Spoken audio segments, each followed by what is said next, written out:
Hey YouTube family. So recently I've been obsessed with all these different talks and fabric manipulation skills, and I decided to try it in my own way and make it my own with two different kinds of fabrics, and that's what I want to show you how I created mine now.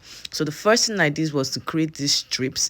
The green strips, I made them 4 inches wide by 30 inches long, and then the denim ones I made them 2 inches wide by 30 inches long, and then I sewed all my strips together, as you can see. So you see all the different columns, and then after joining them I searched them so it doesn't fray. I realized that denim it frays quite a lot, and I didn't know before.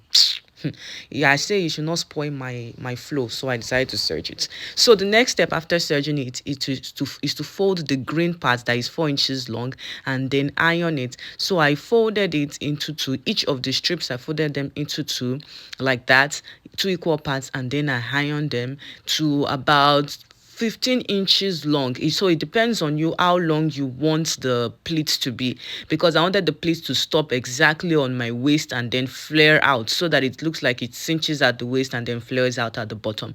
So anyway, I folded all of them in like this, and then after that I sewed down my fold so it doesn't like unravel and the tucks stay clean while I'm making my fabric manipulations. So each of them, I folded them like that, and then I sewed it all the way down. So I started with sewing it all the way to like 17 inches, but I then figured out it was too long, especially because my waist at the back stopped at 15. Remember, the waist at the front is usually longer than the waist at the back, and I used the front one instead of the back one. It's usually 2 inches higher at the back. Okay, enough of my talk. So after this, you see the way they are spiking up like that. In fact, I could leave it like this as my fabric manipulation and just leave it spiking, but let's do our design. Let's stick to the cause of the program. All right, so the plan was to first of all stitch the upper part, and then after that go down 2 inches, switch it to the other side like this. You see the way I'm turning it, and then I pin it down. Make sure that each one is 2 inches, like the distance between each of the tucks is 2 inches. So I switch it to the other side again like this, and then I pin it down.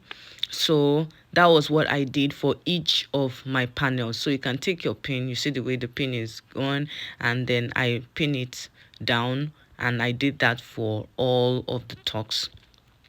So it depends on how your artistic and what will I say blood is flowing in your blood, in your body. You can do it anyhow you want to do it, but this is how I decided to do it. So I first of all sewed the first line, and then the second line I moved this to the right or left, and then the other one I moved it in the opposite direction like you are seeing, and then the next one in the opposite direction, the next one in the next opposite direction, like that. And remember that each of the distances was exactly 2 inches. You can make yours shorter, you can make this design in a different kind of way. Like the previous examples that I showed at the beginning was different from this a little bit, but you can do it anyhow you want. So now my design, I want to use it to create the back of my dress. I'm going to show you the front of my dress, don't worry. After the thing is, usually I see this design and I'm like, how do I use it? How do I implement this design on a dress?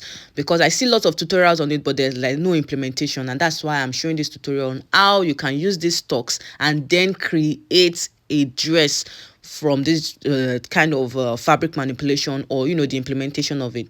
So I already have my back pattern, and I'm going to use my back pattern to cut out my the back of my dress. And you see I already cut out the neckline and the armhole, and the back of my dress is already ready. So you can also use your design to create the back of your dress. You can use to create sleeve of your dress. You can use to create the front of your dress, depending on how your creative juices are flowing for your own design. So after doing that, I sewed down all of my tucks. So I only tagged the lines. I didn't sew it all the way across. I was going to sew it all the way across, but I realized that it would be neater if I only sewed down my tucks.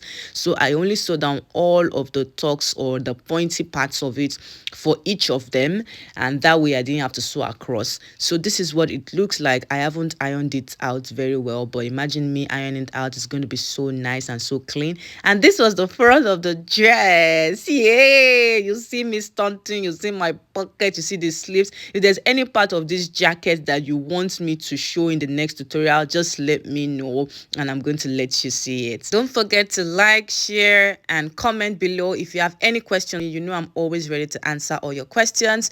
So till next time, see you guys. Bye.